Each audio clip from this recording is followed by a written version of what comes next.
El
tema de hoy es sexualidad en la Biblia, sexualidad en la Biblia. Entonces, pues va a estar bueno, pues vaya por su coquita, por sus palomitas, por sus chicharrones, por sus taquitos, que esto se va a poner muy bueno. Vamos a hablar un poquito de todo, pero lo que concierne a la sexualidad en la Biblia. Y pero bueno, sexualidad en la Biblia. Entonces, hoy casa llena, mesa teológica llena. Y eso es bueno. Y eso es bueno. No, adelante. Y teléfonos, saludos, etcétera. Yo creo que debemos empezar. Es un tema pues delicado, ¿no? Para algunas personas. Hemos tenido casos donde casi nos avientan a jitomatazos, ¿verdad? Por estar hablando de estas situaciones. Y pues lo primero pues es pues estar abiertos al tema, ¿verdad? Que se va a tratar pues con responsabilidad, con mucho respeto. Y pues siempre para edificarnos a nosotros mismos. Fíjate que teníamos un caso, llegamos a escuchar un caso de una persona que pues se estaba convirtiendo, una ama de casa, se estaba convirtiendo, ya iba seguido a las reuniones, pero su esposo era psicólogo y bueno, ella lo invitaba a él, pero él dudaba hasta que el pastor de esta iglesia habló con ella y le preguntó, ¿no?, cuál era la situación. Le dice, bueno, lo que pasa es que él ahorita está atendiendo, me parece que era unas 4 o 5 mujeres, las está atendiendo y dice, bueno, ¿y cuál es la duda, no? Entonces, ¿cuál es el problema? Dice, bueno, es que estas 4 mujeres son amantes de pastores. Uh-huh. Entonces, pues creo que sí debemos de tomar estos temas para edificar, ¿verdad? Porque los líderes pues tampoco están expuestos tampoco están exentos ante estas situaciones, y estar bien informados y tratar estos temas pues bien para bueno. Y bueno, este es un tema porque en el cual se toma la humanidad, la fisiología, las emociones, pero también la espiritualidad. Entonces, estén muy atentos también a ello, porque, bueno, en las iglesias normalmente no se tratan esos temas, pero son muy esenciales porque luego la ignorancia de estos temas pues trae consecuencias que se pudieran evitar en las iglesias. Así que, hermanos, pues con mucho gusto les compartimos lo que nosotros tenemos preparado para hablar con ustedes. Bueno, pues sí, saludos a todos, hermanos, y pues dar arranque, porque de hecho no creo que terminemos hoy sobre este tema, pero abarcar lo más que podamos y que pueda ser de bendición. Bueno, del tema que estamos hablando, que es acerca de la sexualidad cristiana, me llamó mucho la atención lo que decía ahorita nuestro hermano Enrique, en el cual la sexualidad abarcan 3 cosas muy importantes: lo que es lo fisiológico, lo que es la espiritual y lo que son las emociones. Y así fue como Dios diseñó al hombre y a la mujer con un diseño integral que como nos menciona la Biblia, que dice que Dios hizo al hombre y a la mujer a su imagen, como Él lo creó, con espiritualidad, también con un alma en la cual radica la personalidad, los sentimientos, y hay veces que ocurre al no estar informados o al no conocer, hay sentimientos en el hombre, hay emociones que pues pareciera que otros se las quieren reprimir u otras las manifiestan de una manera muy equivocada. Creo que ahí está un grave problema. Una persona muy sabia, inteligente, y no solamente él, sino varios lo han dicho. De hecho, dicen que el sexo consiste, el 80% está en lo mental y el 20% nada más es físico. Entonces, vamos a ver lo que nos muestra la Biblia. El sexo realmente Dios lo diseñó de una manera bien, de una manera muy apropiada a lo que dice Hebreos capítulo 13, versículo 4, que dice que sea el matrimonio sin mácula, es honroso para cualquiera. Y entonces vemos que el sexo, de una manera como Dios lo diseñó, es como lo vamos ahora a disertar, lo vamos a presentar bíblicamente como Dios nos lo muestra. Somos seres espirituales, somos seres emocionales, algo que mencionaba también David el domingo, somos seres sociales también. Entonces, dentro de este complejo, son bendiciones que Dios quiere dar al ser humano. Es una bendición todo esto.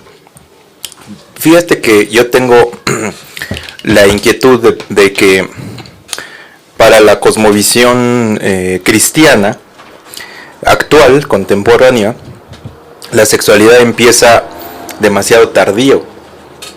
La sexualidad empieza hasta que la gente se casa. Desde la cosmovisión científica, la sexualidad siempre está presente en el ser humano. Siempre está, es más, antes de nacer ya está presente la sexualidad. Es decir, la sexualidad no es solamente un contacto sexual con otra persona, sino la sexualidad es una serie de significaciones con nuestro alrededor. Uh-huh. Para Freud, primeramente esas significaciones empiezan desde luego con los padres. Es el primer contacto sexual que se tiene, es para Freud con la mamá. Ese es el primer contacto sexual. Y la sexualidad para Freud es una energía a la cual él le llama líbido, en la cual la ciencia actual, sobre todo la ciencia conductual, considera que no existe. Pero en el lenguaje del uso común está presente la palabra líbido. Es una palabra frecuente en el lenguaje de Freud. Y la líbido para Freud es una energía que siempre está pululando, una energía indeterminada hasta cierto punto, indeterminada, que puede embestir psíquicamente objetos. De hecho, lo que él le llama la elección de objeto es el embestimiento con esa energía libidinal, un cierto género sexual, en este caso un varón o mujer, ¿no? O puede ser, en el caso de los perversos, en la clasificación de Freud, o obedeciendo a Freud, los perversos, que se embiste con esa energía libidinal un objeto, y de ahí nace o se crean conductas fetichistas. También se puede embestir con esa energía libidinal al propio yo, y cuando se embiste al propio yo, ahí nace el narcisismo. El narcisismo es un autoembestimiento de esa energía libidinal, es un enamoramiento del yo consigo mismo y por ende con sus propios actos. Entonces, a mí me parece que muchas veces en el cristianismo encapsulamos la sexualidad muy tardíamente, ¿no? Hasta que la gente se casa, ¿no? Y suceden los casos de algunos de nosotros que ya estamos bien grandulones y somos solterones, ¿no? Y entonces alguien dirá, bueno, entonces esas personas no tienen una sexualidad, hablando en el sentido psicológico, la hay desde el vientre, desde que es un feto, desde el embrión meramente, hasta la muerte. La muerte es el cese de todas las funciones psicológicas y psicomotoras, etcétera, ¿no? Entonces ahí es donde cesa pues, prácticamente cualquier función. Pero la sexualidad está presente para la psicología, para la ciencia de la psicología, tan desnotada sobre todo la espiritualidad. Se denosta mucho la psicología, pero es real. Realmente los niños tienen una sexualidad, ¿no? Tienen una cierta sexualidad. La sociedad tiene un uso de la sexualidad, tiene una percepción de la sociedad, etcétera, ¿no? ¿Por qué? Porque siempre está presente. No, la sexualidad no empieza cuando alguien se casa, ¿no? O cuando alguien tiene una vida sexual activa. La sexualidad existe como tal desde un principio, ¿no? Desde que nace el niño empieza a ser para alimentarse, hace uso de la sexualidad. De hecho, para Freud está concentrado, ¿no? en el primer estadio de la etapa infantil, que es la etapa oral, está concentrado la energía libidinal en la boca de un niño. ¿Por qué? Porque es la fuente primaria de placer. Todavía la etapa genital no la conoce. Obviamente no es una sexualidad genital, sino es una sexualidad oral, porque la boca es el miembro más energizado, es la fuente de placer primaria, es el que la boca entra en contacto, las mucosas bucales en contacto con el pezón de la mamá, y es la fuente de placer sexual para el niño. Entonces la Biblia es un libro que recurrentemente toca el tema de la sexualidad. Tiene una evolución como tal, no es lo mismo la sexualidad en Génesis que la sexualidad, vamos a decir, en la primera carta a los Corintios. Nos da un panorama muy, muy diferente, ¿no?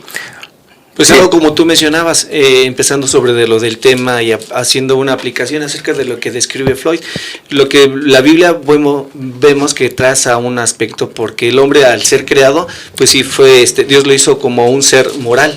¿Qué se debe esto? Que tiene obligaciones y tiene responsabilidades, e igualmente pues tiene esas satisfacciones. El sexo es algo que Dios, como un regalo que también ha otorgado al hombre, a la mujer desde su nacimiento, como tú lo mencionas, ¿no?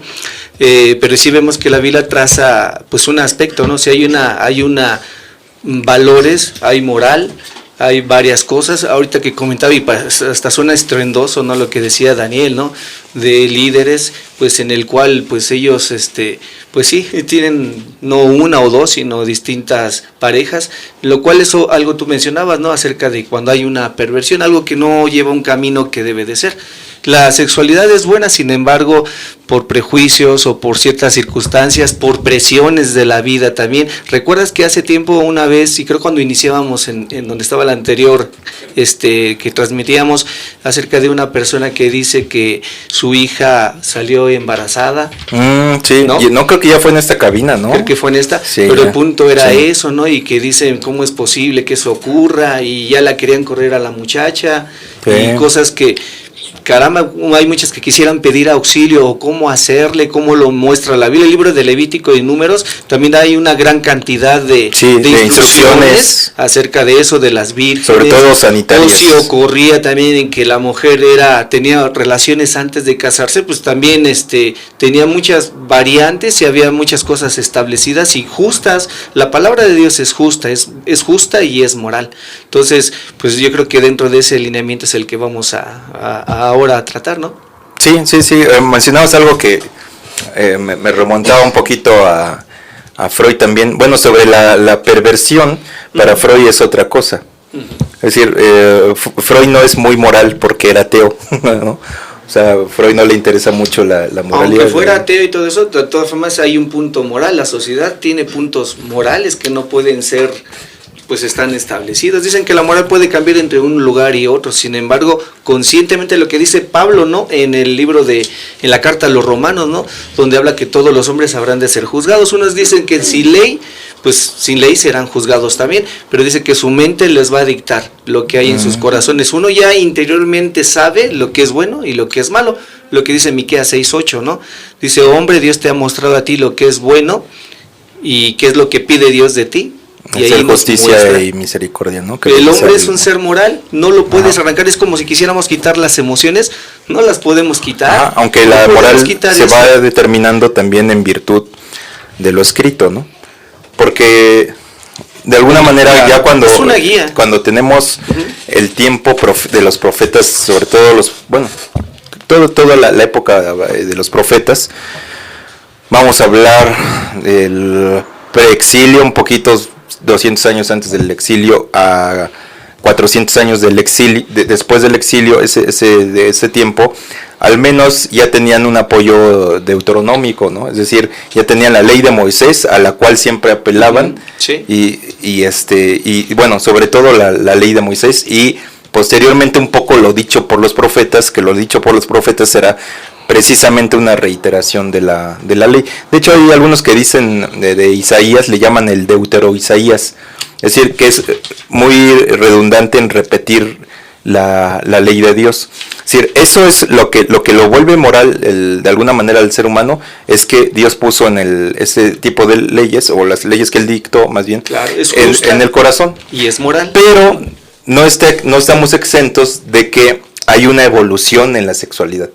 Es decir, antes de la ley de Dios, que se unificaran o se fueran gradualmente unificando relativamente ciertos conceptos, porque todavía no están totalmente unificados en el mundo. Es decir, hay diferentes puntos de vista acerca de la sexualidad en el mundo, todavía lo hay, pero antes que eso sí empezamos a ver una evolución de la vivencia sexual en el mundo, ¿no? Desde que vamos desde el incesto, prácticamente, desde el incesto, que hoy para nuestros ojos sería lo más perverso, por decir. Ajá. ¿Sí? Pero sí. Todos venimos de ahí, por el hecho de que la raza humana comenzó a reproducirse en base al incesto, no había otra manera. Dios creó del polvo de la tierra nada más a 2 seres, no creó a más. Y esto lo digo porque necesariamente la reproducción tenía que ser entre el mismo clan, ¿no? Y posteriormente también, de alguna manera, el pueblo de Israel se le da esa instrucción de que dentro del mismo clan se reproduzcan. Entonces, sí venimos de una evolución en la cual salimos del incesto, más o menos todavía con Lot, estamos en situaciones de incesto. Ahorita que mencionas, bueno, aparece el incesto, y luego la otra parte que aparece también, y sí lo menciona la Biblia, es la poligamia, o poligamia, ¿no? Con la poligamia, con el mismo Abraham, con los grandes patriarcas. ¿Con quién fue con el que apareció? Dice, y tomó otra mujer. Lamec, exactamente, sí. Lamec, uno de estos textos. Sí, mira, hermano, lo que pasa es que también, bueno, sí hubo todo eso en la antigüedad, pero bueno, Dios ha ido filtrando también todo eso, ¿no? O sea, hasta llegar ahora, cómo debería de ser ahora, porque ahora ya otra vez llegó un punto en que sí se observaba, a través de esa moral, sí se observaba la palabra de Dios de manera literal, así como dice, que no desearás a la mujer de tu prójimo, no desearás Entonces, ahí llegó a un punto en la humanidad y de repente se empezó otra vez a diversificar, ¿no? A hacer lo mismo, a poligamia, a todo, a incesto, a todo eso, ¿no? Pues sí, o sea, al hombre y a la mujer, después le dijo, y por esto al hombre. El hombre a su mujer, y aquí abarca mucho y serán una sola carne. Sí, quería enfatizar está hablando texto. del aspecto físico, pero también está hablando del aspecto emocional. Y yo también. Aspecto espiritual. Y también moral. Las dos, ambas cosas, No, 3 cosas, lo ahora, espiritual. emoción. Ahora, lo físico, ahí están las a tres lo que voy, cosas hermano, implícitas. quisiera así dejar en claro. Póngase su micrófono para que... Quiero dejar en claro, es un principio bíblico, creo dándole razón a la palabra de Dios, al comentario de nuestro hermano Enrique, a tu comentario, hermano Rogelio. Sí, efectivamente, hay un origen, hay un principio, y tú acabas de mencionar la palabra de Dios y dice la Escritura, dijo entonces, ¿verdad? Esto es ahora hueso de mis huesos y carne de mi carne. Por tanto dejará el hombre a su padre y a su madre y se unirá a su mujer y serán una sola carne.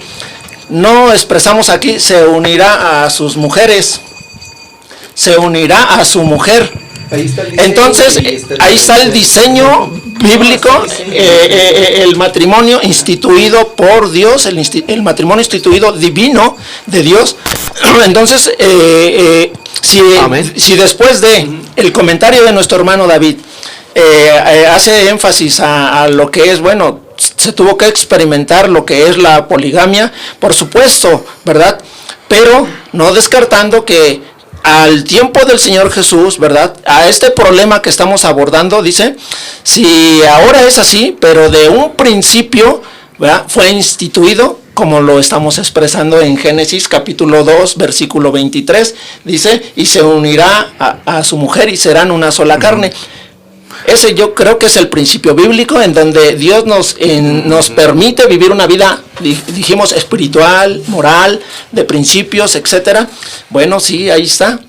No hay vuelta de hoja. Creo que esa es la respuesta en la cual podemos aterrizar desde el ángulo bíblico. No tenemos otra opción. El que queramos retomar para... pues no sé, la reproducción del ser humano y demás, bueno, a su tiempo, Dios permitió un tiempo, ¿verdad?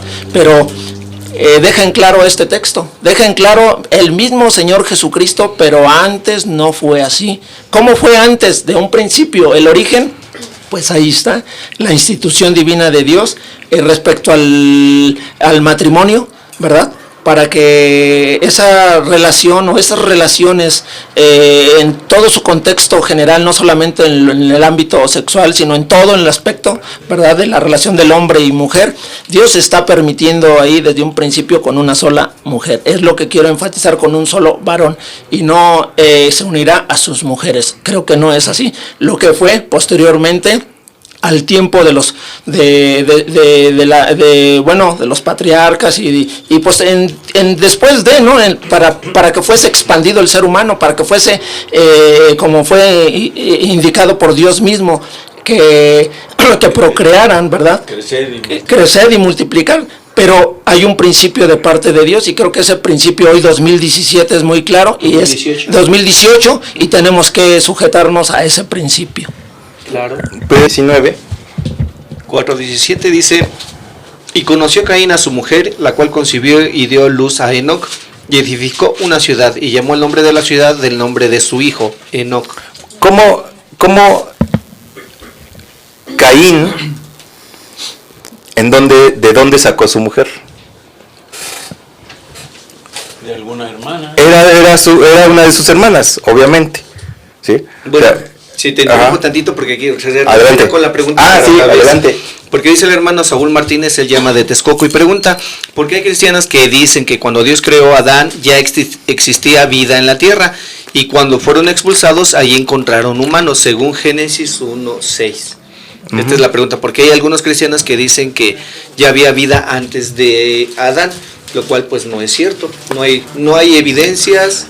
Lo que él pregunta es por qué dice, ¿no? Es por una leyenda del Talmud. Ajá, según Génesis 1:6, y también ya la tenía a la mano. Ajá. Pero pues dice así: luego dijo Dios, hay expansión en medio de las aguas y separe las aguas de las aguas. Ajá, la teoría la toman del Talmud, de que de hecho antes de la primer mujer de Adán no fue Eva, sino que fue Lilith, ¿no? Entonces, obviamente Adán supuestamente había ya procreado con Lilith y había tenido hijos.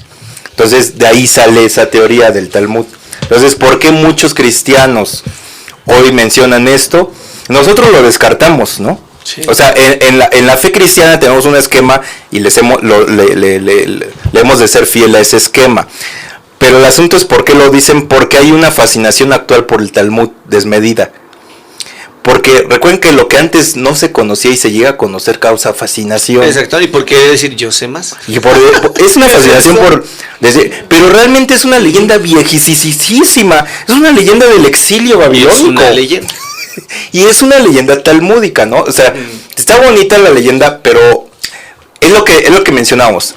Para llegar a la estructura actual de Génesis, se tuvo que depurar todo eso. O sea, los rabinos tuvieron que decir, o sea, ¿de veras sí hubo? Y entre ellos hubo un debate, por ejemplo, en Yavnia, en el año 90, un debate fantástico en el que descartaron estas teorías y el texto bíblico quedó como hoy lo conocemos. Si ellos hubieran acordado que si hubiera entrado a la leyenda de Lilith, nuestra percepción cristiana hoy sería otra. Aunque Lilith sí se menciona en Isaías 34, ¿no? O sea, Lilith sí está en la Biblia, pero ya no está con Adán, ¿sí? Entonces ellos dijeron, bueno, no nos parece congruente la historia, etcétera, y la descartaron, ¿no? Pero la respuesta es, bueno, pues por o sea, lo que él pregunta es, ¿por qué muchos cristianos? Bueno, porque lo toman del Talmud, muchos de ellos no saben qué es del Talmud, lo repiten, ¿no? Solamente, y se les hace fascinoso eso. Armando Elducin es uno de los que cree estas cosas. ¿Hay otra pregunta? Sí, aunque ya están fuera de lo que estamos hablando. Bueno, ahorita, pero claro, tenemos... sí, sobre el tema. Pues es un anónimo. Pregunta acerca de la masturbación, si Dios está de acuerdo que un adolescente se masturbe. No, pues es hay que le conteste Lo que pasa es que en la Biblia no aparece, no aparece este tema, aunque lo quieran forzar los textos, es la realidad. Pero no aparece este tema por el sencillo hecho de que no era un asunto de que practicaran el pueblo judío. ¿Por qué? Pues porque se casaban muy jóvenes, ¿no? O sea, eran muy jovencitos. Hay algo ahí en relación de lo que mencionabas al principio, y creo que sí va acorde a esto, porque mencionabas también, la sexualidad viene ¿desde cuándo? Pues desde el momento de nacer, aún desde antes. A veces puede ser por la forma de explorarse los jóvenes. Bueno, mi opinión es en relación a esta. Sí existe, de que existe. Y si la hay, o si llegó a existir, bueno, mi persona en un tiempo, puede, por mencionarlo, creo que cualquier joven ha pasado por esa situación. Sin embargo, pues sí, no es recomendable. No es recomendable, y aún hasta de casados hay quienes sí lo practican. Pero ¿por qué razón está bien? Ya sería de entrar un poco. Si tuviéramos aquí un médico, ya nos hubiera dado cocos. Sí. O sea, médicamente, o sea, el cuerpo no se equivoca. Sí. ¿No? O sea, el cuerpo no está equivocado.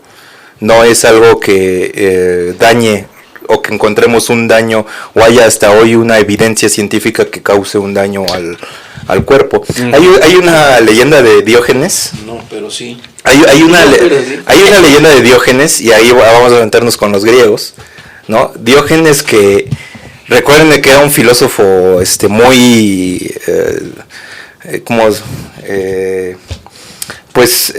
no sé, hacía cosas raras para la sociedad, ¿no?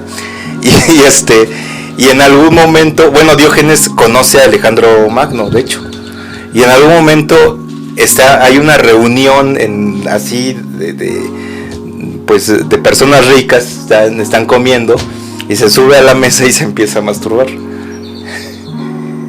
Pero él le estaba dando un mensaje a esa gente, eran los ricos. ¿Qué les estaba diciendo Diógenes? Y al final le dicen, bueno, ¿por qué haces eso? Oye, majadero, grosero, bueno, lo ponen como lazo de cochino, ¿no? Al pobre Diógenes. Y les dice, lo que les estoy diciendo es que ojalá la necesidad de llenar el estómago se supliera de la misma manera como se suple una necesidad sexual. O sea, son los filósofos griegos, es una cierta sabiduría griega, ¿no? Y si ya no salimos de la pregunta, ¿cuál es? ¿Es bueno o es malo? Yo no puedo decir es malo, es bueno, o sea, como tal yo no puedo decir es bueno o es malo como tal. La Biblia sí lo podemos decir que guarda un cierto silencio hacia esto, por esa misma razón. Pueden explicar de las dos formas. Si es médicamente, tal vez no haga daño, no hace daño. Los excesos sí hacen daño. Los excesos sí tienen daño. Pero todos los excesos hacen daño, porque se ha demostrado que, por ejemplo, en personas demasiado abstinentes de mucho tiempo, puede haber una proclividad hacia el cáncer de próstata, y esto se debe a que los líquidos seminales, uno de sus componentes son los ácidos. Entonces los ácidos sí pueden, o sea, los ácidos que hacen corroen, ¿no? Entonces, pues no sé, son de esas preguntas que yo no me atrevo así como que a fijar una, no, como pero, ponernos como pero sí debemos jueces, de dar ¿no? nuestro punto de vista, hermano. Matthew, Hermano Enrique. ya está, está listo. Adelante, hermano, para que Bueno, pues normalmente la masturbación pues se da mucho más en los adolescentes, porque pues descubren su sexualidad, su energía también, la energía que traen, pues y el conocimiento también de muchos aspectos de contactos sexuales entre mujer y hombre.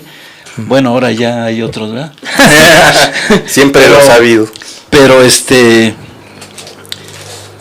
esa es algo que a lo largo de tiempo los adolescentes han, y bueno, todos en sí, pero más en la adolescencia se ha dado, pero esa es hay unos mitos, ¿no? Que también que dicen, no, pues te causa ceguera o que también, te causa otra cosa, pero no es cierto. Sí es cierto que causa debilidad, sí es cierto que bueno, al llegar a algo ya más constante, hacerlo más así, pues se llega a buscar otros medios como la pornografía, llega a pensar, a llegar a olvidarse de otras cosas y pensar solamente en el sexo, así pensando, y ahora con los medios que hay en el internet, en la televisión. O el aislamiento también. El aislamiento, social, ¿no? Como ahora que hablábamos de lo subliminal, pues también en eso llegan y se van a dormir con eso en la mente. Entonces pues llega a los excesos, ¿no? Entonces pues es algo que pues se debe de prevenir con consejos, con la verdad, ¿no? Más que nada con los adolescentes. No, y recuerdan que otra pregunta. Sí, mira, pues dice esa te la contestar. Josué Méndez pregunta: en Levítico 15:15 habla de las personas con flujo de semen. Ahí es donde habla de la masturbación, habla el de Toluca. Voy a leer el texto bíblico, pues el 15 y el 16. Dice: y el sacerdote hará del uno ofrenda por el pecado y del otro holocausto, y el sacerdote le purificará de su flujo delante de Jehová. Cuando el hombre tuviere emisión de semen, lavará en agua todo su cuerpo y será inmundo hasta la noche. Voy a ver cómo dice. Pero él está hablando ahí. Él está hablando ahí del sacerdote. ¿Cuál leíste? Levítico 15 y versículo 16 también. Bueno, pero ahí nos habla de como los sueños mojados, o sea, no habla de masturbación. Exactamente, sí. Se refería también, bueno, aquí citan, o a lo mejor, citan enfermedades relacionadas a los órganos sexuales, o sea, enfermedades, ese flujo de que generaba la enfermedad, no dice como tal. De hecho, creo que la versión de Jerusalén nos da a entender eso.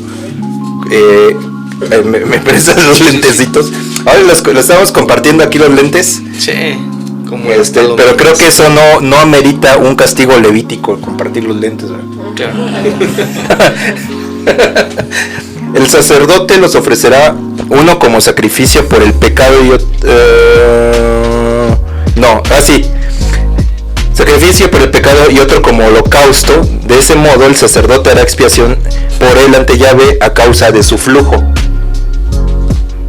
Pero nos está dando la connotación de que era una ¿cómo dijiste? ¿Cómo te parece tiene el comentario?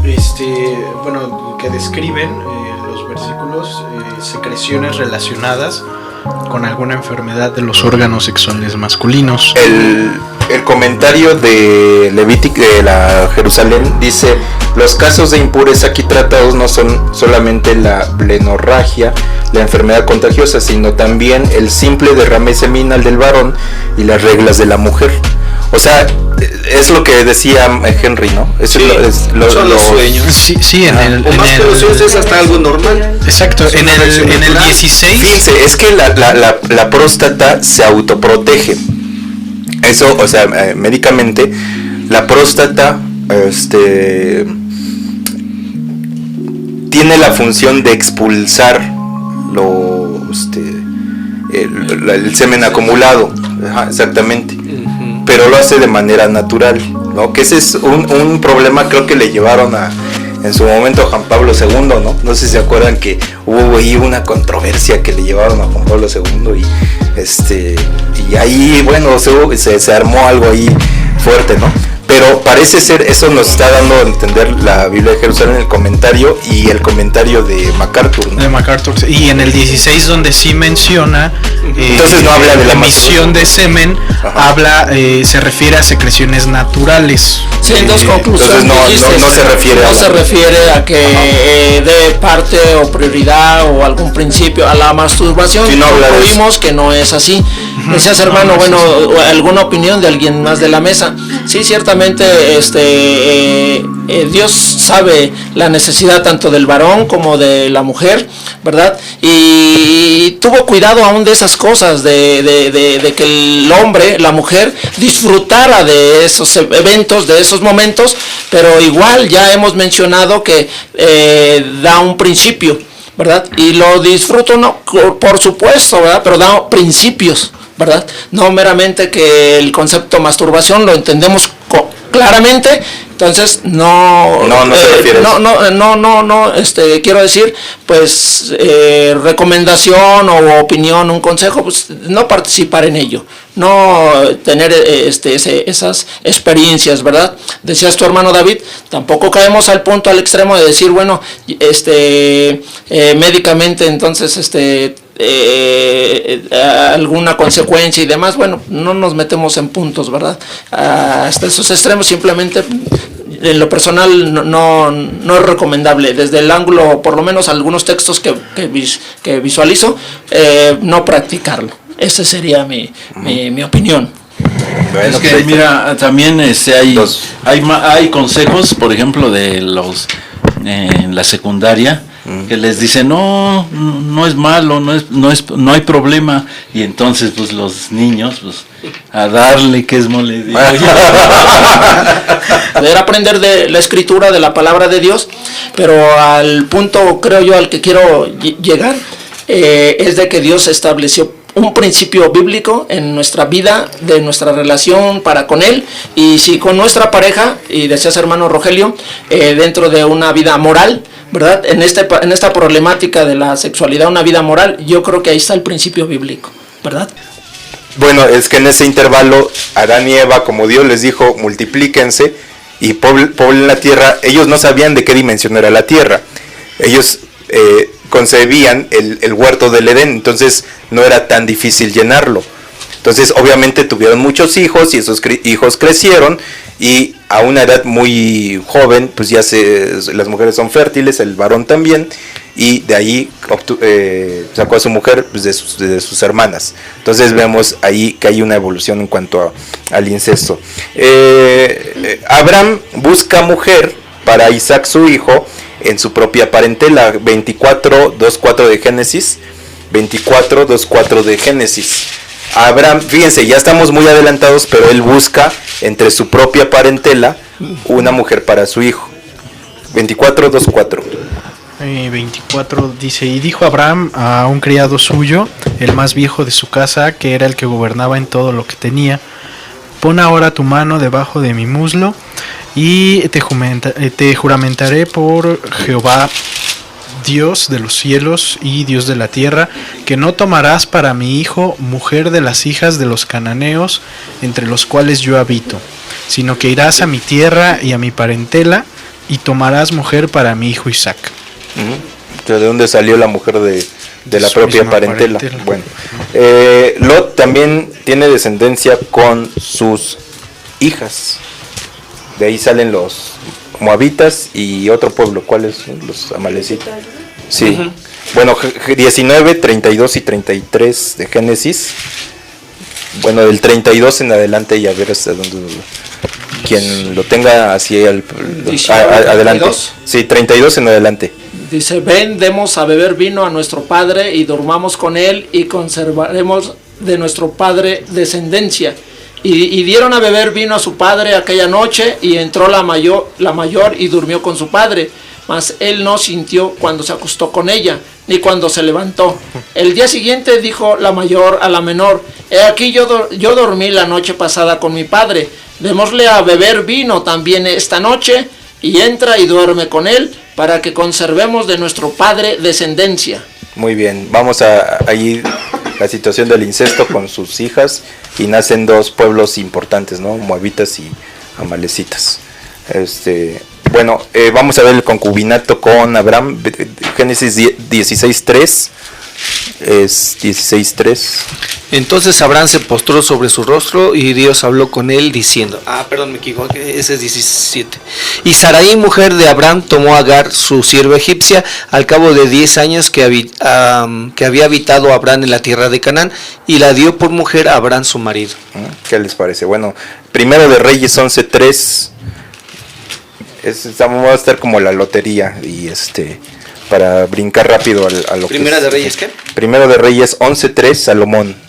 Dice, y tuvo 700 mujeres reinas y 300 concubinas, y sus mujeres desviaron su corazón. O sea, si se dan cuenta, no está diciendo, no hace meramente en ese versículo, no hace un balance. Bueno, sí lo hace porque dice desviaron su corazón, pero registra el evento de que, bueno, así eran los reyes de aquel entonces. Vamos con Gedeón, Jueces 8, 30-31. O sea, el evento se tenía que registrar de acuerdo a la cultura que ellos vivían. Y recuerden que el harem era un lugar, el harem, en donde se tomaban decisiones políticas. Lo que hoy son los restaurantes y etcétera, era para ese tiempo, era el harem, y ahí se tomaban decisiones muy importantes a nivel del reino. Jueces 8, 30-31. Dice, también su concubina que estaba en Siquem le dio un hijo y le puso por nombre Abimelech. Y murió Gedeón, hijo de Joás, en buena vejez, y fue sepultado en el sepulcro de su padre Joás, en Ofra de los Abieseritas. Pero aconteció que cuando murió Gedeón, los hijos de Israel volvieron a prostituirse, yendo tras los Baales, y escogieron por Dios a Baal Berit. Y no se acordaron los hijos de Israel de Jehová su Dios, que los había librado de todos sus enemigos en derredor, ni se mostraron agradecidos con la casa de Jeroboam, el cual es Gedeón, conforme a todo el bien que él había hecho a Israel. Ahí está, ¿no? O sea, son su mujer y su concubina.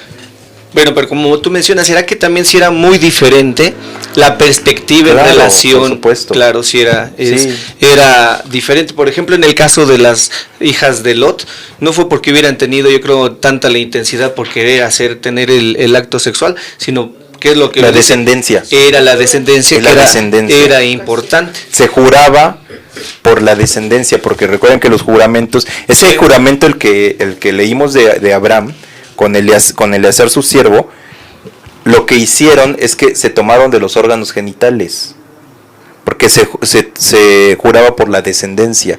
Entonces aquí el asunto clave es que anteriormente la sexualidad era igual a descendencia. O sea, sí. La descendencia era la condición más importante de la sexualidad. El cristianismo le da un vuelco bastante importante, y ya en 1 Corintios capítulo 11 ya encontramos que la descendencia no es lo central en la sexualidad, ¿no? Pablo también en parte empapado un poco no del espíritu griego, pero sí conociendo los griegos, sabía aquellos principios, porque él discutía con los epicureos y con los estoicos, dos filosofías que ponían como base el placer. Entonces para Pablo también es importante el placer sexual en la pareja monogámica. Ya estamos hablando de monogamia, ¿sí? Pero ya no es la sexualidad centrada en la reproducción. O sea, ahí también hay una evolución en cómo percibir la sexualidad, si únicamente para la reproducción, como hasta ahora es la fe católica, ¿no? La fe católica, o sea, prohíbe el uso de anticonceptivos en la gente, los tienen prohibidos, ¿no? O sea, ¿por qué? Porque el propósito no es meramente el placer, sino la reproducción. Y se van mucho al Antiguo Testamento ellos. Por ello, quizá a lo mejor familias de 15 hijos, de 18 hijos, de 20 hijos, por lo mismo. Vienen de contextos católicos, ¿no? También. No debes de, hacer uso de medios anticonceptivos, científicos o médicos, etcétera. No debes de hacer uso de esos medios, porque es un pecado. Y así literalmente lo llegué a escuchar, es un pecado. Uh-huh. Entonces realmente hoy, pleno 2018, sabemos que pues que no es, desde un ángulo bíblico, un argumento bíblico, sabemos que no es así. Claro. Pues no sé enfatizar en este punto. Génesis 1:26. No. Fíjate, hermano, respecto al argumento histórico en lo que era el pueblo de Dios, los hebreos y demás, me gustó a mí este escrito que está aquí. Miren, dice: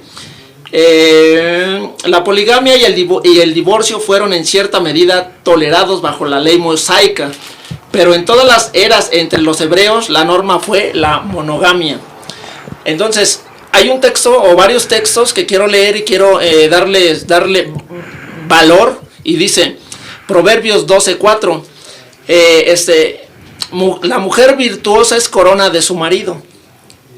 Si nosotros lo leyemos, las mujeres virtuosas, allí ya estamos en el concepto polígamo, y la escritura no dice así, ¿verdad? Aún dentro del pueblo mismo de Dios, predominaba la poligamia. Si en algunos, perdón, la monogamia, sí. Pero si en algunos la poligamia, bueno, si es verdad, no podemos descartarlo, porque pues ya leímos varios textos que tú nos citaste, hermano David. No, y hay más. Pero también no quiero descartar como y muchos otros más, en el cual le doy pues valor a estos textos, ¿no? Como a los otros de igual manera. Dice entonces: la mujer virtuosa es corona de su marido, ¿verdad? Ahí está ese texto.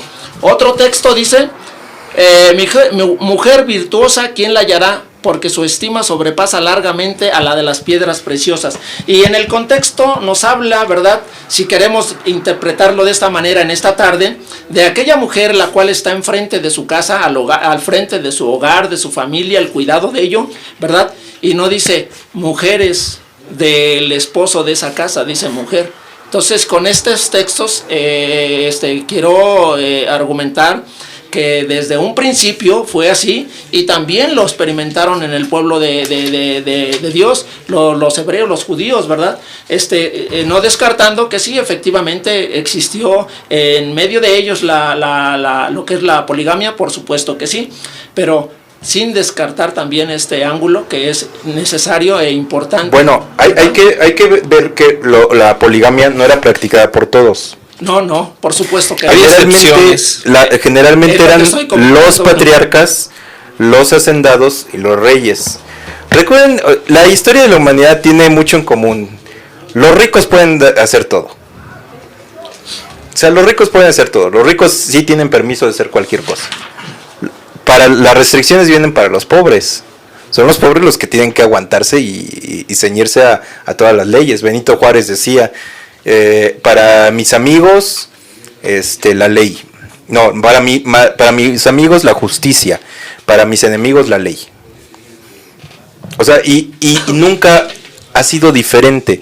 Esto lo único que nos muestra es que los que podían, como David, como Jeroboam, que ya vimos que era Gedeón, como ellos podían hacer muchas cosas que el pueblo común no podía.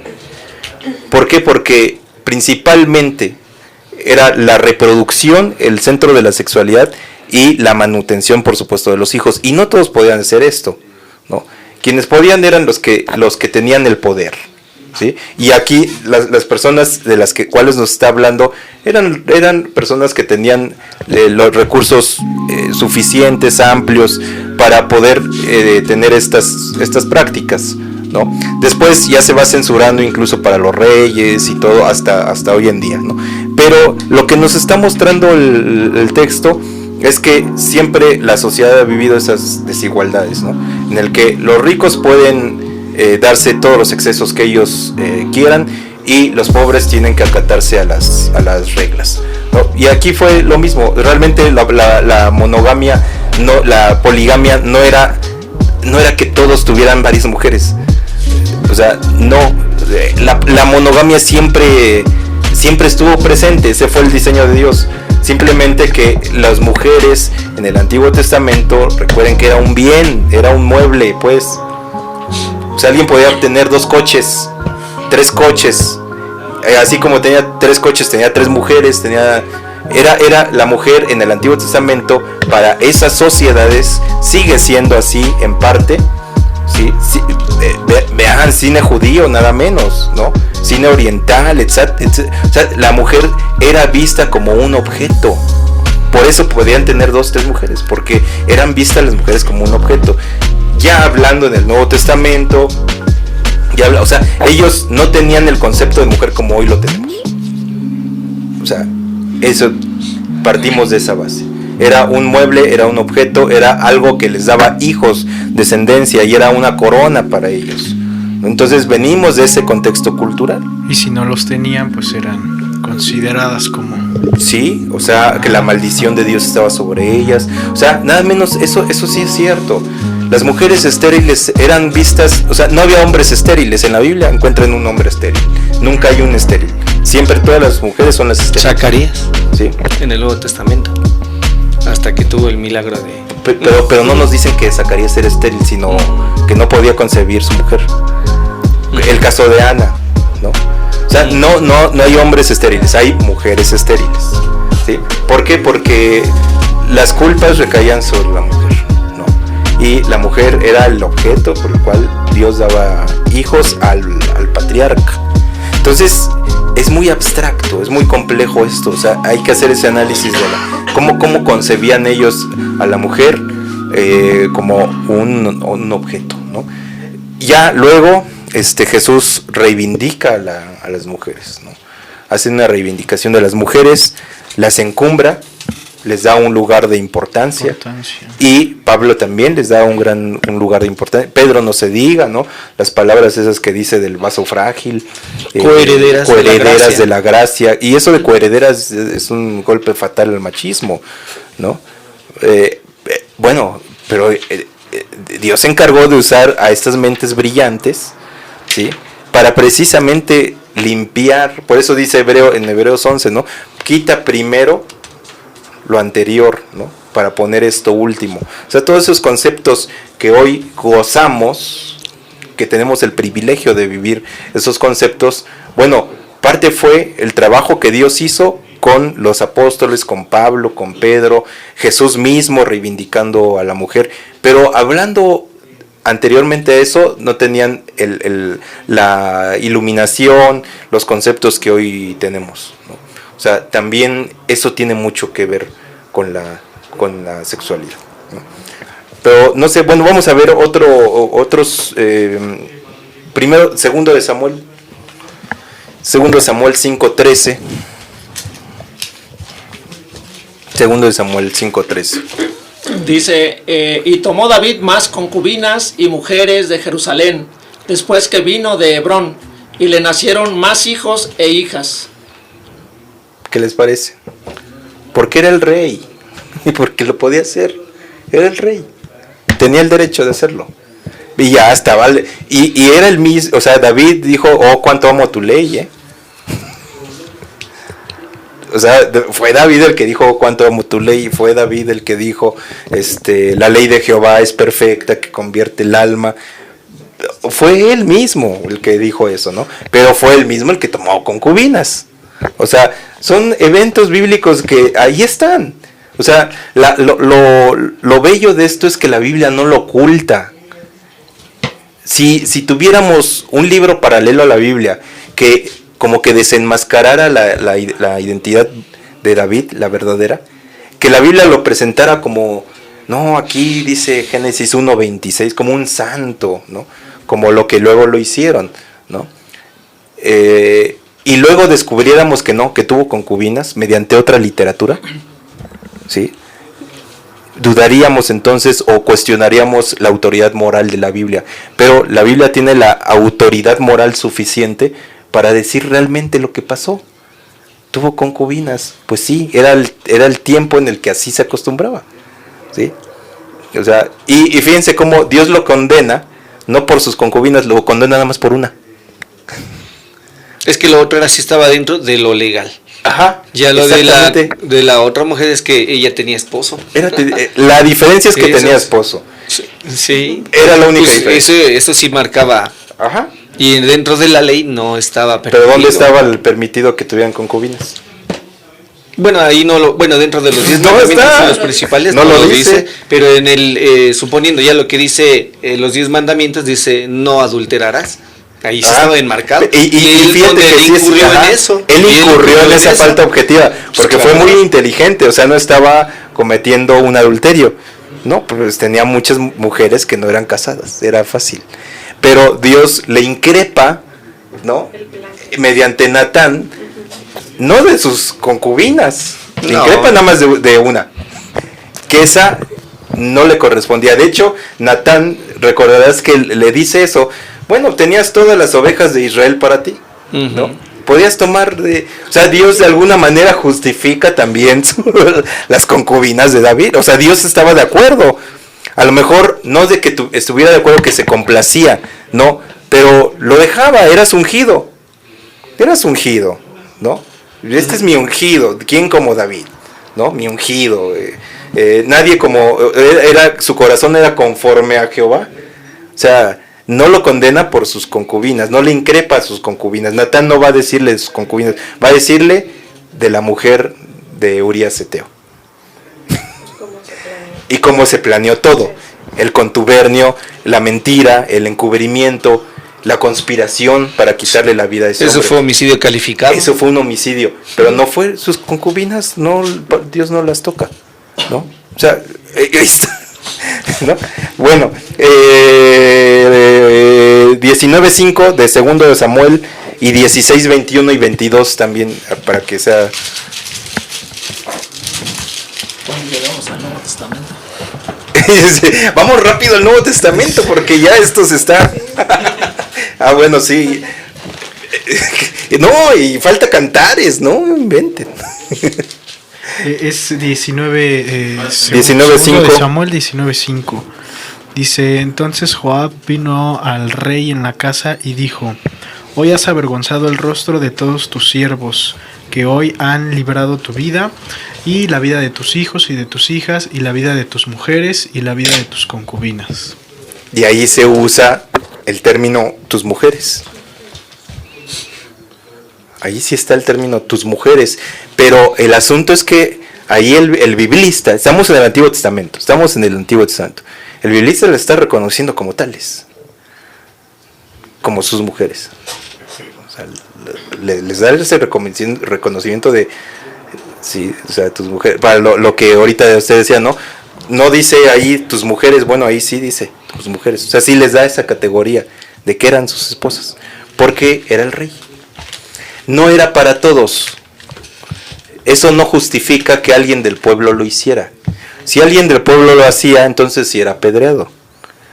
Pero estamos hablando del rey. Ese es el registro histórico, innegable. Ahí está, es la Biblia lo que lo está marcando. 16, 21 y 22 de segundo de Samuel. Dice así, Ahitofel, hijo de Absalón, llégate a las concubinas de tu padre, que él dejó para guardar la casa, y todo el pueblo de Israel oirá que te has hecho aborrecible de tu padre. Así se fortalecerán las manos de todos los que están contigo. Entonces pusieron para Absalón una tienda sobre el terrado, y se llegó Absalón a las concubinas de su padre ante los ojos de todo Israel. ¿Qué les parece? Y Dios se enoja con Absalón porque, no porque tomara concubinas, sino porque eran las de su papá. ¿Se dan cuenta? O sea, él hubiera podido tomar otras concubinas. Era el hijo del rey, era quizá el próximo rey. Era la intención de David de que fuera el próximo rey. ¿Sí? Hubiera podido tomar otras concubinas. Pero el pecado de él fue que tomó las de su padre. Entonces, se dan cuenta, la evolución de la sexualidad está bárbara. Pero ahora sí, hay muchos más textos de estos. Hay, por ejemplo, de Belsasar, de Levita, de Saúl, de Manasés. O sea, son los grandes patriarcas, ¿no? Pero ahora sí, nada más un brevario cultural, que la Biblia registra el asunto de Onán, ¿no? Que si había dos hermanos, uno de ellos moría y no tenía descendencia, entonces era obligación de su hermano levantarles descendencia. Por lo tanto, hacer de su cuñada su mujer. Eso sí está en Levítico. O sea, vean este asunto, que no siempre todo se ciñó a Génesis 1:26, ¿sí? Hubo una evolución en la interpretación de este texto. Aunque yo estoy viendo todas estas citas bíblicas de lo que estamos desglosando, se ve más bien el aspecto social, no tanto el aspecto sexual. Es el aspecto social, ¿no? Sí, predomina. Eso sí, es Predomina, prácticamente. claro que sí. Sí, es el aspecto social más que lo sexual. Y hasta un poquito lo espiritual, en el sentido de que la descendencia, o sea, dice Proverbios, ¿no? Que no, el Salmo 127, como dice, herencia de Jehová son los hijos. Sí, Salmo 127. Es decir, para saber que Dios estaba conmigo, o sea, la señal era mi descendencia. O sea, no había mejor señal de que Dios estaba conmigo que me dé una descendencia. Entonces, desde ese punto de vista estaba ligada a la relación con Dios. Dios está bendiciéndome y me lo muestra dándome descendencia. Eso no habla mucho del aspecto sexual. El aspecto sexual sí es cuando se muestra con Betsabe. Sí, creo que ahí sí está más energizado. Sí. Ahí sí, eso es un aspecto social. Pues sí. Sí, es eso. El sexo, pero más que nada define el aspecto social. Pero fíjense, o sea, a eso es lo que vamos, cómo va evolucionando la sexualidad, y el cristianismo ya lo encumbra en una situación meramente de matrimonio. Y ahí queda, ¿no? Queda en el frasco. Pero no siempre, o sea, a pesar de que Dios, efectivamente, no hay ninguna duda de que Dios estableció un modelo, pero la sociedad es dinámica y el pueblo de Israel caminó de una manera, como lo hacían los pueblos cananeos. Dios lo toleró un momento y después se refina en el Nuevo Testamento. Eso es todo. Eso es todo. Punto. ¿No? Ahora sí, vayan al Nuevo Testamento para que respiren. Ahora sí. No, bueno, pues también vemos que las mujeres del Antiguo Testamento tenían la promesa del Señor de que nacería un Mesías. Entonces ellos también en eso buscaban, o sea, que a lo mejor su hijo sería el Mesías. Sí, sí.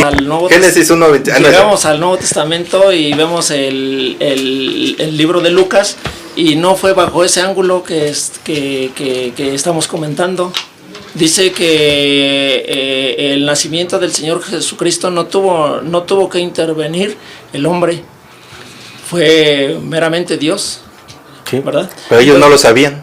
Entonces, si comentarios anteriores a lo que estás comentando, hermano, pero sabemos que ya con el libro de Lucas y otros libros, pues sabemos que no tuvo que participar con Isaías también, el hombre, ¿no? Isaías. Desde Isaías podemos argumentar. Pero ellos sí tenían un prometido de las naciones. Pero todavía el plan de Dios, en Génesis 3:16 nace esa promesa, ¿no? Donde habla de que nacerá el libertador del pecado. Pero Adán y Eva no iban a decir, bueno, pues vamos a esperar a que nazca María y que venga el Espíritu de Dios. O sea, los conceptos todavía no eran muy claros, ¿no? Lo que sí tenían una convicción de que el prometido, el amado de las naciones, nacería del seno judío, del pueblo de Israel. Entonces era también algo en parte no era ilógico de que naciera de su descendencia, de ello lo que decía Matthew, ¿no? Y entre más descendencia tuvieran, pues en su quizá hasta ingenuidad, podríamos llamarlo incluso hasta ingenuidad espiritual, ¿no? Pues quizá entre mis hijos esté como le pasó al padre de David, ¿no? La ley de las probabilidades, ¿no? Sí. Y a ver si en medio de... Pero bueno, Cantares también, vamos a dedicarle 5 minutos a Cantares. ¿Cómo ven el libro de Cantares? Pues sí, en especial ahí vemos donde se muestra, pues es el rey Salomón. Uh-huh. Ahora sí que ahí lo muestra con detalle pues lo que fue su vida, ¿no? Pero ¿cómo se contrasta esto? Nada más para hacer un contraste, ¿no? Uno de sus libros pues que fue Eclesiastés, que es vanidad de vanidades, está hablando del aspecto terrenal. Vanidad de vanidades, todo es vanidad, todo lo que se hace debajo del sol es vanidad. Y el Cantar de los Cantares contrasta, ¿no? Es un contraste. Es claro. Un contraste completamente esos dos libros. Y pues nos muestra... Como que de repente devalúa en Eclesiastés lo que encumbra en Cantares. ¿Cómo? A ver, ¿cómo? Como que de repente, o no sé si le da su lugar, pero llega a un ocaso de la vida, Salomón, seguramente ya cuando era viejo y ya había vivido todo esto, y dice un comentarista, cuando los deseos del cuerpo ya no son los mismos, bueno, entonces es cuando ya dice es vanidad de vanidades, pero no lo dijo cuando estaba con sus concubinas. Sí. Pues sí. Pero sí es cierto, o sea, vanidad de vanidades al final del cuento. Uh-huh. Pero Cantares... Pues era lo que estábamos viendo eso, pues coméntanos más tú. No, coméntanos tú, hermano, Cantares. Es que no sé cuál sea así el enfoque que... Pues algo en general, vamos a decir... El comentario que vas, o sea, ¿cuál es este? El erotismo que descubrimos en Cantares. Yo quería mencionar acerca de eso, pero a veces es que yo digo como para percibir esas cosas... ¿Cómo decirte? La Biblia sí nos menciona qué tipo de mentalidad cada quien tenga, ¿no? Hay unos que sí tienen una mente muy carnal, hay unos que tienen una mente muy corrompida, hay unos que tienen una mente entenebrecida y hay unos que tienen una mente reprobada, que es como lo muestra la Biblia. Yo creo que tomándolo así tanto en el aspecto literal, pues es un libro hermoso, es el Cantar de los Cantares, es hermoso, es poético, es profético también. Sí, es romántico, es profético también, porque ahí está mencionando a la iglesia. De Israel. De hecho, es que lo que como mencionaba el hermano Arturo, o sea, ¿qué enfoque le podemos dar? Pues vamos a verlo desde todos los ángulos posibles en los ya le cambió el nombre, queda, ¿no? Ya le cambió el nombre. ¿Por qué? Ya le dijo el rey Arturo. Lalo. ¿Y qué dije yo? ¿Cómo? Sí. No, bueno. Estaba prohibido el libro de Cantares que se leyera antes de los antes de los 30 años. Uh-huh. Porque leyéndolo, bueno, hoy allí es lo que vamos de nuevo, ¿no? Hoy le decimos a la congregación es Cristo con su iglesia. Bueno, entonces se pone esas lentes y dice, pues usted es Cristo. Hay que verlo en todos los ángulos posibles. Pero retrocedamos otra vez, yo con mi máquina de tiempo de burbujas, ¿no? Que esa es la chamba del historiador. Metámonos a la máquina del tiempo de burbujas y vayámonos 1000 antes de Cristo. ¿Cómo lo leeríamos? ¿Cómo lo lee el judaísmo ortodoxo? Pues es un libro que enseña el erotismo del ser humano. Pero ese erotismo, ¿cómo se puede decir? Es que está limpio. Limpio. Sí, es limpio. Romántico, limpio, puro, sí. Pulcro. Es que ahora, como se va sano, degradando, podemos ver algo erótico y ahora lo quieren ver, bueno, hasta, ni me gustaría decir la palabra, el erotismo a la pornografía. Y no, hay unos que sí lo quieren ver hasta en ese aspecto. Por eso digo, dependiendo de con qué mente cada quien lo escuche o vea las cosas. Si una mente muy carnal o una mente ya está corrompida, ¿no? Entonces, si hay un erotismo, sí hay algo... yo no lo veo tanto, yo veo más bien como una comunión, como menciona muchas veces, paloma mía, amiga mía, hermosa mía. Es pues algo tan claro, tan limpio. Sí, la palabra erotismo, pero dijiste tú limpio. Sí.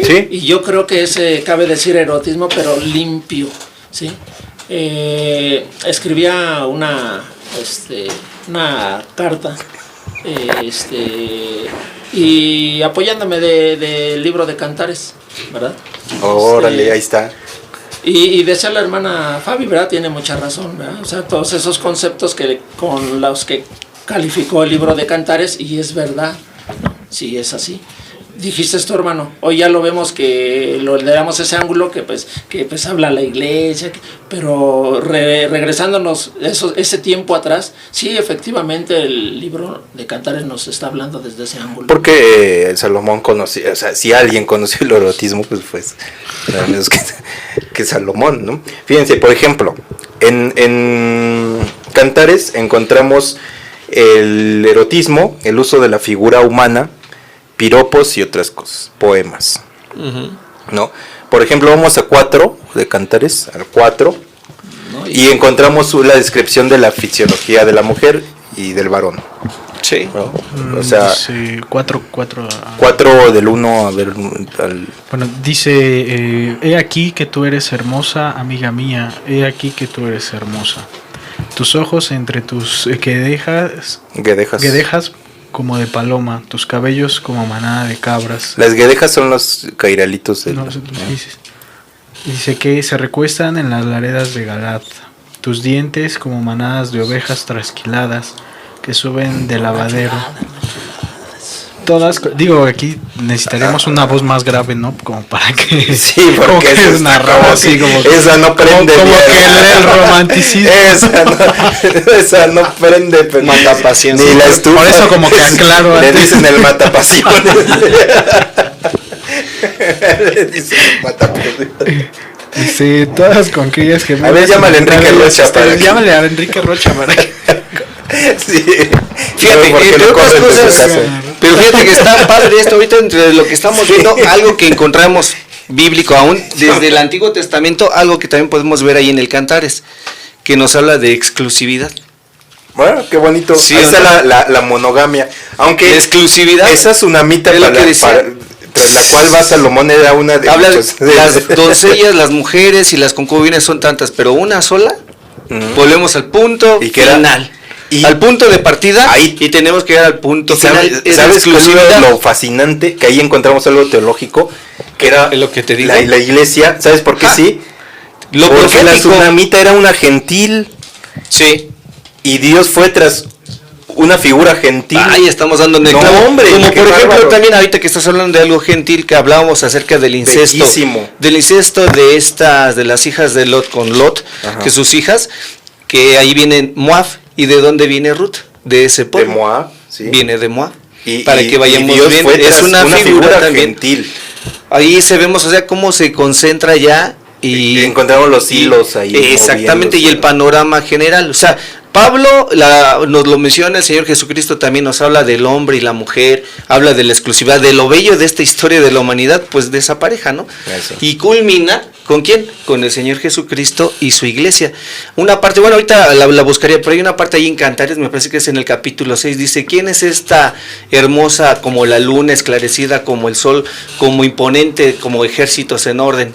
Está haciendo una alusión a la iglesia. Y está hermosa esa descripción de lo que hace Salomón de la tsunamita, de que entre tantas concubinas ella es la única. Dice, ¿quién es esta hermosa como la luna, esclarecida como el sol, imponente como ejércitos en orden?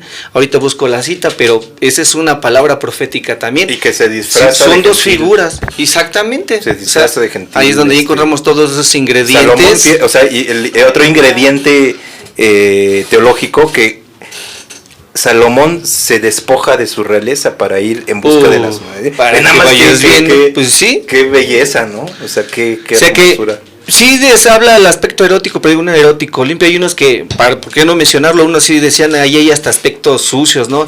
Hay uno, por ejemplo, alguien lo mencionaba y lo quiere ver así de una manera sucia, en donde dice que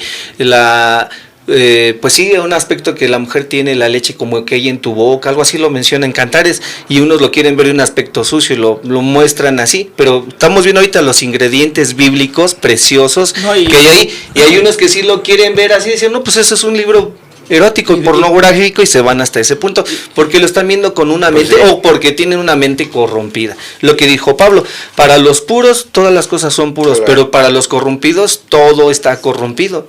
ahí la gran diferencia. O sea, ¿cómo estamos viendo esto? Pues lo estamos viendo desde el ángulo bíblico y preciso como nos lo dice la palabra. Claro. No, y qué bonito es realmente vivirlo, experimentarlo desde el principio bíblico.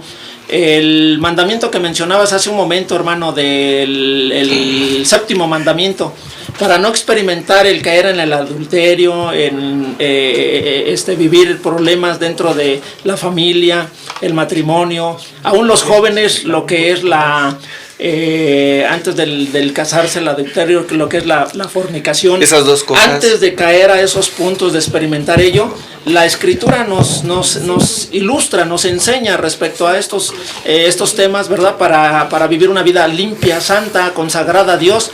Mire, déjeme leerle un texto. A mí me agrada bastante este texto de Proverbios capítulo 5, que también es el proverbista Salomón. Versículo número 15. Dice: bebe el agua de tu misma cisterna y los raudales de tu propio pozo. Entonces, si nosotros nos regresamos a Cantares, regresamos a ese texto, si válido decirlo, expresándolo desde un ángulo, como dices, habla Cantares desde un ángulo erótico, pero limpio. Sí. Y si nos valemos de ese texto de Proverbios que ya leímos, capítulo 5, versículo 19, pues si lo aplicamos a la vida del matrimonio, dice: bebe de tu misma cisterna. Los raudales. ¿Verdad? Sí. O sea, no busques fuera de tu hogar. Dentro de tu hogar, ¿verdad? Dios te ha dado para suplir las necesidades como varón, para suplir las necesidades como mujer. Dios te ha dado esa respuesta y ahí está. Entonces, yo creo que debemos de tomar esos textos y realmente vivirlos o experimentarlos. Si en la vida del joven, a su tiempo, ¿verdad? En el matrimonio, como dice Pablo en el libro de Corintios, capítulo número 5, que si es Corintios, hermanos, Primera de Corintios 7. Entonces dice: pero a causa de las fornicaciones, cada uno tenga su propia mujer y cada uno tenga su propio marido. Y dentro de ese principio bíblico, pues ahí está para poder disfrutar este libro de Cantares o ese texto que leí de Proverbios. Y creo yo que Dios tuvo cuidado de las necesidades del ser humano dentro del ámbito del tema que estamos abordando, que es la sexualidad. Bueno, pues ahí está. Vamos a las llamadas y luego pasamos a las conclusiones. Bueno, el hermano Mario dice: tengo una duda, Jesús nunca habló de sexualidad. Si fue así, ¿por qué nunca lo hizo? Él nos llama de Ecatepec. Pues sí hizo, sí hizo alusión a la sexualidad muy matrimonial. Lo que pasa es que los términos, ya lo que estamos leyendo hoy, que pasa del griego para acá, bueno, pues pasa ya en un cierto sentido más castellanizado. Pero obviamente cuando habla del matrimonio está implícita la sexualidad, ¿no? Sí, o sea, sí. Esta sí estuvo fuerte. Sí, no estuvo fuerte, pero muy principio ya ya hemos visto que es así, por supuesto, aún ahorita, hablar del matrimonio, hablamos. Y lo que está aludiendo Jesús es a lo establecido. Sí, o fíjate que hay una pregunta, a ver, y yo tenía apenas otros apuntes que me gustaron demasiado, porque en relación a la pregunta, a ver, dice, Elías pregunta qué tipo de relación tiene que tener con su esposa, si se puede hacer de todo. Él llama de Iztapalapa. De todo, siempre y cuando no le afecte a esa mujer. Ajá. Fíjate que aquí tiene unas definiciones también muy hermosas, nada más para leer algunas, pues sí, que dice pero que si se puede hacer de todo. Hay una cosa que la Biblia nos lo muestra, que la persona es más que el matrimonio. Claro. O sea, el tener su esposa no quiere decir que el sexo solamente es, el matrimonio es para tener sexo, y ahí está equivocado. ¿Por qué? Porque el matrimonio es más que sexo también, y la persona y que el sexo es algo más que es algo fisiológico nada más. Veíamos nosotros que no solamente cuando dice el hombre se unirá a su mujer, no se está refiriendo únicamente a la relación fisiológica o sexual, está refiriéndose también a tener metas compartidas, un mismo camino. Lo que mencionaba usted de Corintios, ¿no? Que dice que ¿qué unión puede haber los fieles con nosotros los cristianos con los infieles? No ¿Qué le pueden contestarías, entendiendo, dando más o menos por sentado eso? ¿cuál sería una respuesta para el... Bueno, yo Ay, ya, eso. no, nada más nada más, mira.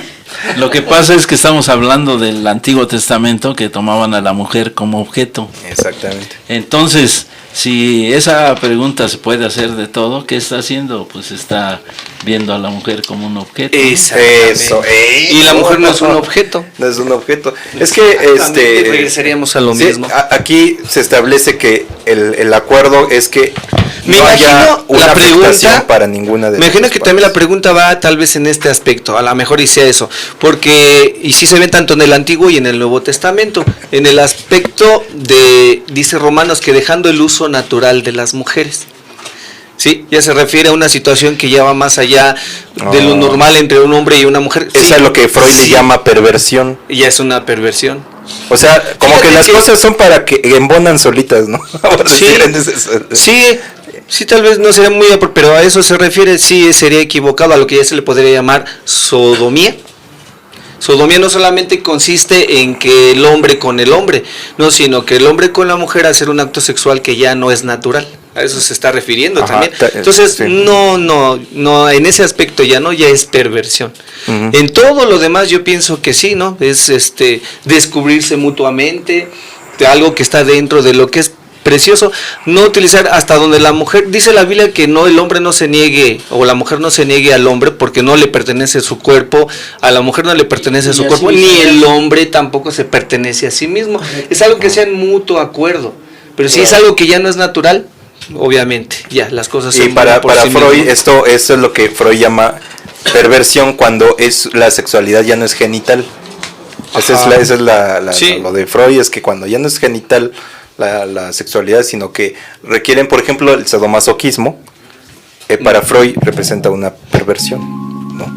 Lo Sí. que es el uso de el fetichismo también es una perversión, y habla de A ver si innumerables me cosas. defines un poco más fetichismo. Es cuando la atención sexual se centra en un objeto. Ajá. Tiene que estar presente el objeto para... O el objeto, nada más, O el sin la objeto. persona.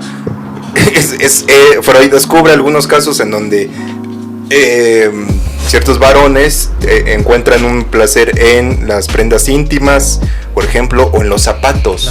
Las zapatillas. Las zapatillas y todo esto, o sea, esto es el fetichismo, y es donde Freud ya lo centra como una perversión. Bueno, Entonces, siguiente ajá, adelante. pregunta, Edgar pregunta, ¿en este siglo es bueno o no usar métodos anticonceptivos? La Biblia no habla de eso y cómo discernirlo. Sí habla de eso con Onán en Génesis 30 y qué, 8. Pero eso tampoco no es un buen método. No. Independientemente que sea no un buen método, no nos referimos a meramente el método, sino a la intención. Que es, Exactamente. Y Onán- la intención estaba mala. Sí, la intención. Pero lo que en ese momento Onán estaba evadiendo es el tener hijos. Y ese es el problema es que si lo leemos en el contexto judío nada más, que era la bendición era tener un montón de hijos, pues le vamos a decir, no, pues ten un montón de hijos, pero luego ¿quién los mantiene? ¿No? Pero los criterios cambian en el Nuevo Testamento. Los criterios ya no son la fertilidad el fin de la sexualidad. Entonces, ya en una teología no lo podemos ahorita emplear por cuestiones del tiempo, pero para una teología es Génesis 38:8, y se refiere al método del coitus interruptus, Génesis 38:8. Pero para la luz, los lentes del Nuevo Testamento, ya hay en la sexualidad ya también se le ve como una fuente meramente de placer, pero ya no solamente de procreación. De hecho, para Pablo la procreación, salvo que hay una indicación para las mujeres, pero ya no ocupa una parte central para él, porque seguramente ni siquiera tenía hijos. Entonces, no, lo que pasa es que la planificación familiar sí es buena. Sí. Por supuesto que es bueno, Sí, y por supuesto que es necesario. necesario en esto. No, pues, quien viaje en metro se dará cuenta que nos surge personas que planifiquen sus familias, ¿no? O sea, y de hecho Jesús no habla de esto, pero sí habla en general de quién no planea su proyecto, ¿no? Su edificio. ¿Quién no se sienta primero a hacer un cálculo si su edificio que va a construir es posible si o no? lo va a terminar. Si lo va a terminar Sí, o porque no. si no. Entonces, leyéndolo ya desde el ángulo del Nuevo Testamento, por supuesto que es bueno y sana la planificación familiar, ¿no? Sí, en sí es buena y es sana. Pero 2 minutos, sus conclusiones, hermano Henry, conclusiones. Bueno, las conclusiones son que hay que guiarnos por la palabra de Dios antes de cualquier acto, antes de cualquier decisión. Siempre en la Biblia encontraremos la solución. Esa es mi conclusión. Bueno, yo lo que podría ver es ahorita, a lo largo que vimos, hubo grandes hombres que cometieron grandes errores, también errores muy grandes como David y como Salomón, y como ellos después dejan plasmado, dejan escrito algunas cosas en las cuales nos advierten a nosotros, y haríamos muy bien en escucharlas. Está el libro de Proverbios, ahí está plasmada todas estas situaciones también de sexualidad, ahí están, y debemos de hacer caso. Bueno, pues, ¿cuál es el tema del siguiente sábado? El mismo. ¿El mismo? ¿Sí? Le damos pues le podemos dar un enfoque neotestamentario, ¿no? Ahorita que Sí, con el leímos Nuevo el Antiguo y todos quedaron así friqueados, como que...